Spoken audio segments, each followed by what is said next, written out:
gubwa neza cyane wowe ukomeje gukurikira Kivu Today News urasuzwa nanjye Boni Buranga. Ihungabana rirakomeje mu buyobozi bw'igisirikare cya Congo FARDC. Urwikekwe rushingiye ku mutekano w'umukuru w'igihugu Perezida Tshisekedi rurakomeje. Ese mu by'ukuri General Major Ephraim Kiriza yaba yarashatse guhirika Perezida Tshisekedi?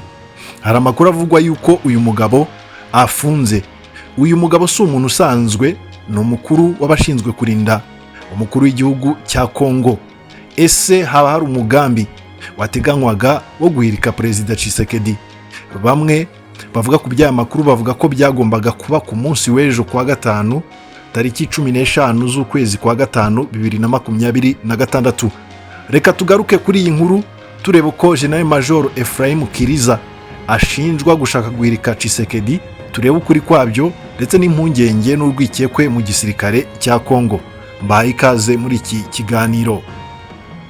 Hari amakuru aturuka i Kinshasa avuga ko uyu mugabo General Major Ephraim Kiriza wari umukuru w'ingabo zirinda Perezida wa Repubulika ya Congo cyangwa se Garde Républicaine ngo yaba yatawe muri yombi azira gushaka guhirika Perezida Tshisekedi. Nk'uko amakuru aturuka i Kinshasa bivuga, uyu musirikare ngo yaba yarafashwe n'urwego rwa DEMIAP rumubaza ibibazo mbere yo kwimurirwa muri Conseil National de Sécurité, ibintu byakomeje guteza impaka ndende muri politike n'umutekano wa Congo.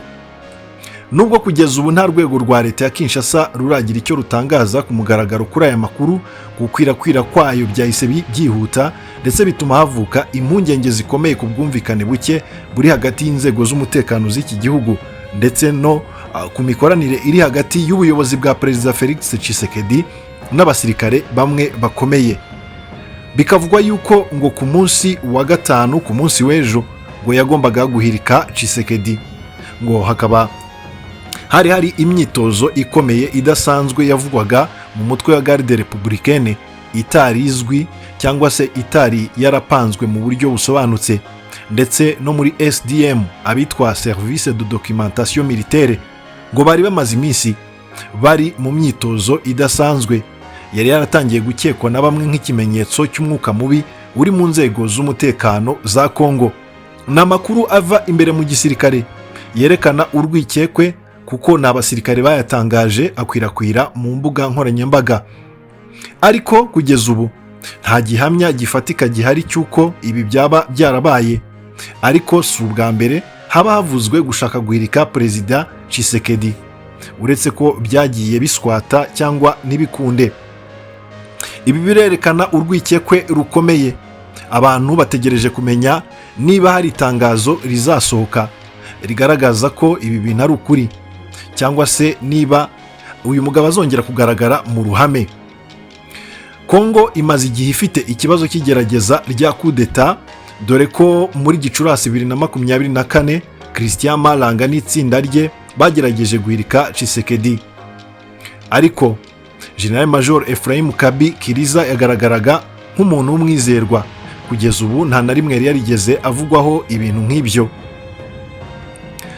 Ephraim Kiriza ni umwe mu basirikare bafite ijambo rikomeye cyane muri FARDC.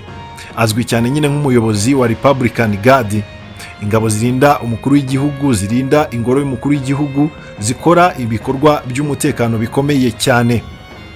Uyu abantu benshi bamwitaho kuko yagaragaye mu birori bya gisirikare, mu nama z'umutekano no mu butumwa bukomeye bwo gushyigikira Tshisekedi. Bigatekerezwa ko ari umwe mu bantu bahagaze mu mwanya mwiza wo kuba yahirika Perezida Tshisekedi mu gihe byaba bibayeho. Abatavuga rumwe n'ubutegetsi bakaba bari batangiye gusamira hejuru aya makuru, bavuga yuko byaba ari byiza cyane ko umugabo nk'uyu yagerageza guhirika Perezida Tshisekedi. Aya magambo bamwe bayafashe nk'ubutumwa bukomeye ku batavuga rumwe na leta. Abandi bakibaza, ese kuki uyu musirikare afite igikundiro kingana gutya? Kuki atangiye kuvugwaho ibintu nk'ibi?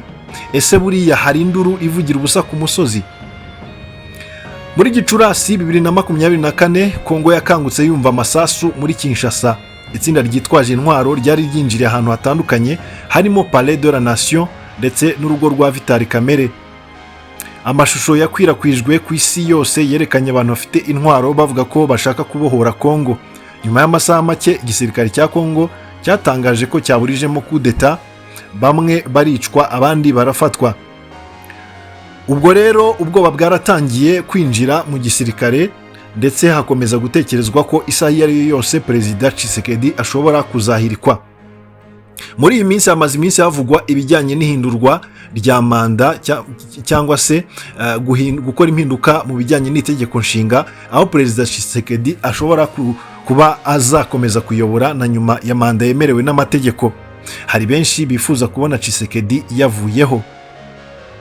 Aya ni amakuru acaracara ku mbuga nkoranyambaga zitandukanye.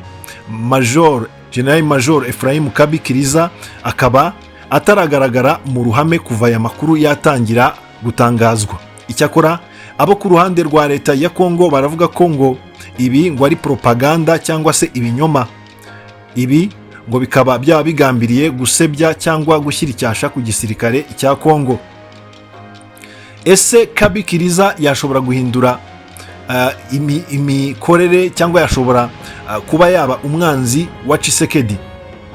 Kudeta nyinshi zagiye zikorwa n'abasirikare bari hafi y'umukuru w'igihugu. Ubwo bushobozi yabubona, ariko se uwo mutima yaba awufite? Ibyo ntitubizi. Gusa kuri ubu yari umwizerwa kandi nta kirahinduka, nta kintu gishya leta ya Kongo irabitangazaho. Hari abasesengura bavuga ko ikibazo gikomeye muri Kongo atari kudeta gusa, ahubwo ari amatsinda y'abantu benshi bakorana n'abatavuga rumwe n'ubutegetsi, cyane cyane ihuriro rya Alliance Fleuve Congo ririmo n'umutwe wa M23 ko riramutse riciye urwaho Perezida Tshisekedi banamuhirika. Kugeza ubu rero nuko ibintu bimeze. Ni uwo mwuka uri mu gisirikare cya Kongo, ni uwo mwuka uri mu basirikare bakuru. Bije bikurikira abajenerali batandukanye bagiye batabwa muri yombi bakekwaho ubugambanyi. Abajenerali bagiye bafatwa, ndetse n'abandi bari mu mapeti yo hejuru bagiye bashinjwa kuba baba bakorana n'umutwe wa M23. Hakaba n'abandi banyapolitike ngo bagiye bashinjwa kuba baba ngo barakoranye n'u Rwanda, dore ko Repubulika Iharanira Demokarasi ya Kongo ishinja u Rwanda gushaka guteza umutekano muke muri Kongo no kwigarurira uduce. U Rwanda rugashinja Repubulika Iharanira Demokarasi ya Kongo gukorana n'umutwe wa FDLR washinzwe n'abasize bakoze jenoside yakorewe abatutsi mu Rwanda mu 1994. U Rwanda rwahakanye kenshi ibirego by'uko rwaba rufasha umutwe wa M23, ndetse ruvuga ko iyo ntambara iriho mu burasirazuba bwa Kongo ari intambara ihuje abakongomani baharanira uburenganzira bwabo n'igisirikare cyabo gishaka kubaburizamo no kubasubiza inyuma. Ngayo amakuru avugwa kuri uwo mugabo uhagarariye abarinda umukuru w'igihugu muri Repubulika Iharanira Demokarasi ya Kongo. Mu minsi iri imbere bishobora kuzasobanuka, abantu bakamenya niba ari ibinyoma cyangwa se niba mu by'ukuri byarabayeho.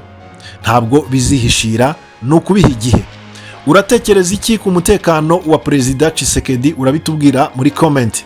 Hari n'abandi bavuga bati kuko Perezida Tshisekedi yagiye azengurukwa n'abo mu bwoko bwe akabashyira mu buyobozi, nta musirikare ukomeye ngo waba ufite imbaraga cyangwa ubushake bwo kuba yanamuhirika ku butegetsi, kuko ngiyo ari ibiba byari kuba byaranabaye kugeza ubu.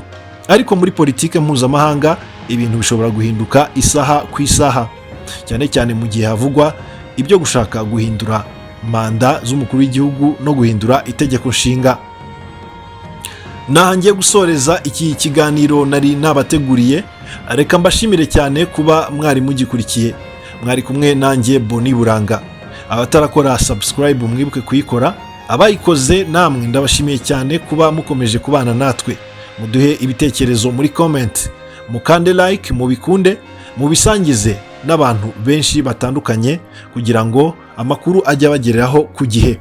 Nahangiye gusoreza tubashimira cyane uko mukomeje kubana natwe kuri Kivu Today News, amakuru yo mu burasirazuba bwa Repubulika Iharanira Demokarasi ya Kongo, muri aka karere k'ibiyaga bigari no muri Afurika n'isi yose muri rusange. Turakomeza kuyabagezaho umunsi ku munsi, ariko cyane cyane twibanda ku mutekano. Nahansoreje, reka mbifurize kugubwa neza mu byo murimo byose. n'aho muherereye hose ku isi. Bye bye.